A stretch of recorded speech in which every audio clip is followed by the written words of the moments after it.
So an update for Adobe Premiere came out a couple of weeks ago, and one of the biggest things about it is the fact that the export times have decreased. So now it exports your videos faster. And I learned about this because I was watching Matt Johnson's channel, who is Matt Johnson. And if you're not subscribed to Matt Johnson's channel, you should, because he puts out a lot of good videos, especially for wedding videographers. His content is very, very good. And Matt was talking about the update and the fact that the export times have gotten better. And he had mentioned that there's a list on Adobe's website that gives you some cards that are supported where you can see this performance increase. So he mentioned that the 1050 card is what you would need, 1050 and greater, around there. And you would most likely see this performance increase. Now, I have an older card. It's a lot older, but of course I was still curious to see whether or not I would achieve this performance increase regardless.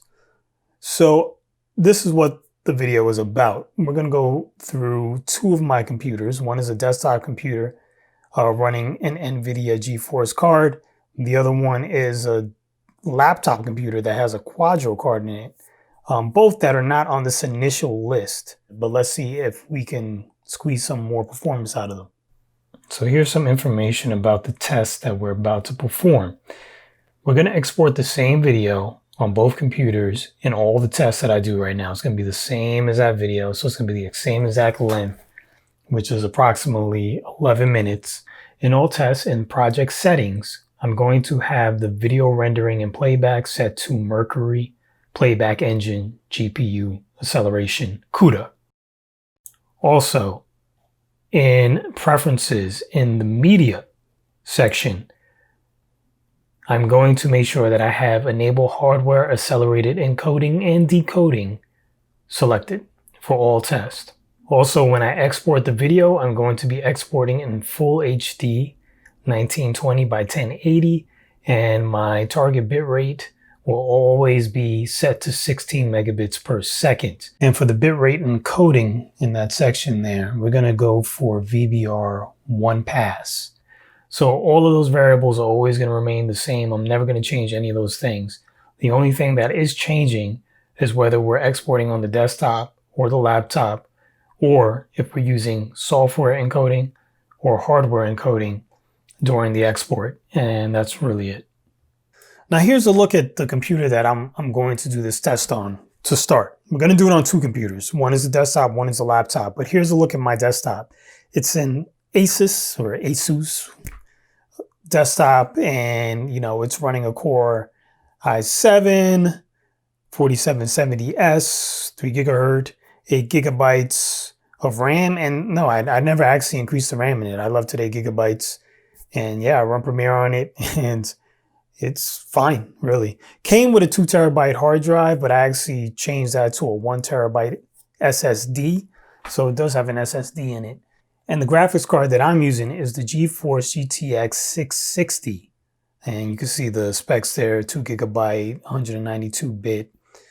So that's what I'm running. And also to run that, I had to update the power supply in the computer to a 600 watt. Because the one that came stock with the computer just didn't have enough juice to power the card. So, and you can see that all this stuff now is out of stock because it is old. I mean, this stuff was purchased about 5 years ago, maybe 6 years ago, I'm not sure. And I've been using the same PC ever since then. Now let's get to the test here. So let's start in this older version of Premiere Pro, which is the version 13.5, if I'm not mistaken. So in order to render, I do use the Mercury Playback Engine GPU acceleration. That way I am using the graphics card and I'm not using the integrated graphics that is on the motherboard. So that's how I do it. However, despite that, you can see that even though I use that, I still only have the option to software encode.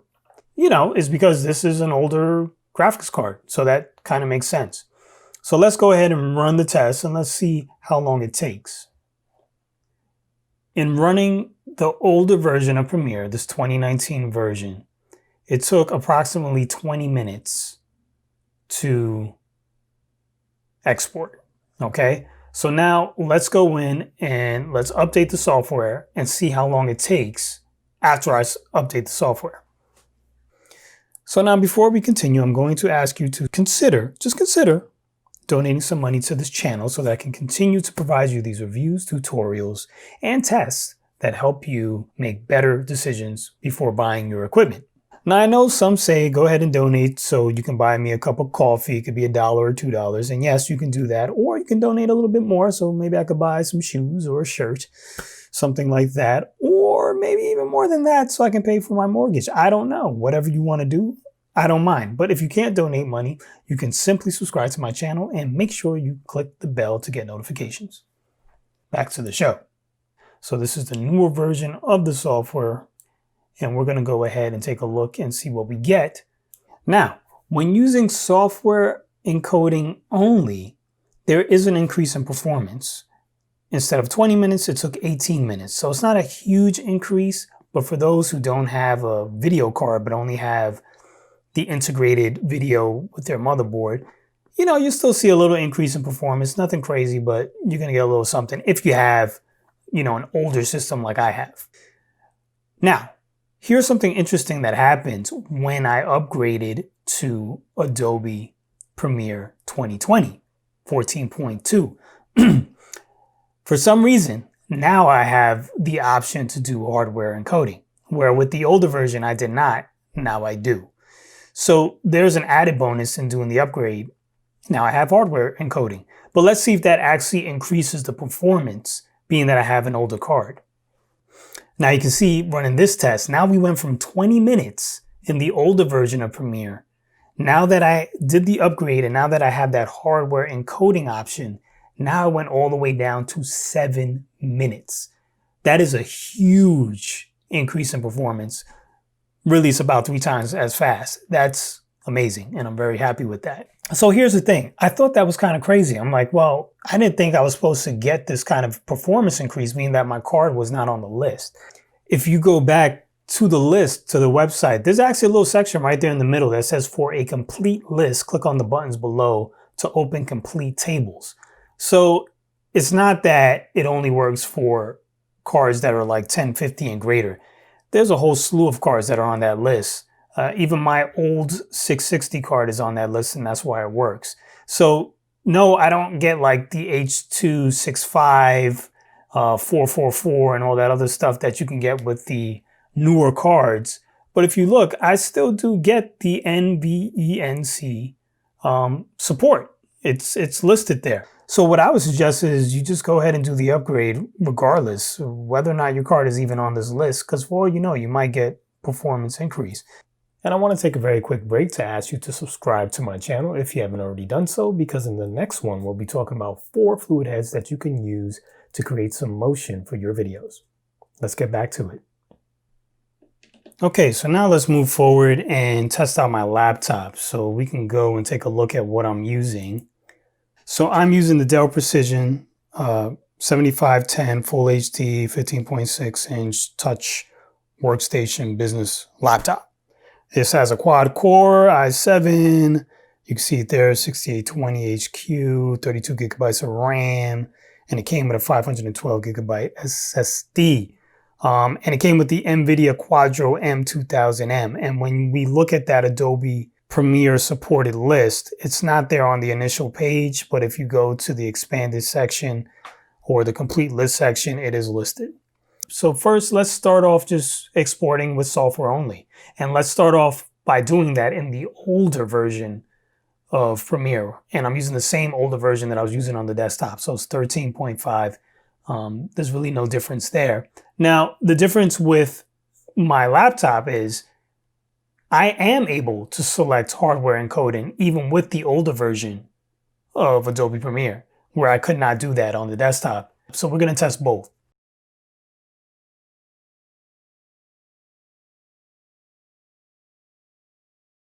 So now when testing the laptop using the older version of Adobe Premiere, so the 2019 13.5 version, I was able to export in approximately 13 minutes, and that's using software only, which is actually 7 minutes faster than my desktop, which is not surprising because it's, it's a better card and everything else, kind of a newer system.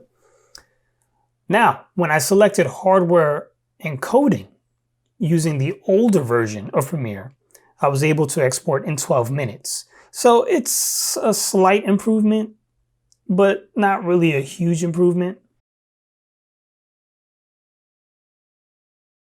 So now let's move on to the newer version of Premiere. So now we're moving to the 14.2, 14.2, the 2020 version.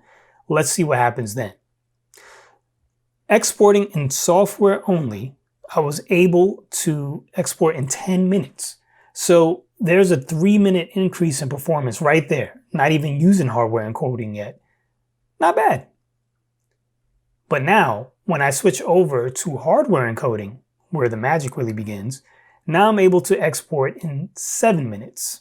So with the desktop, I was able to achieve almost 3 times as much performance with the 660 Geforce card.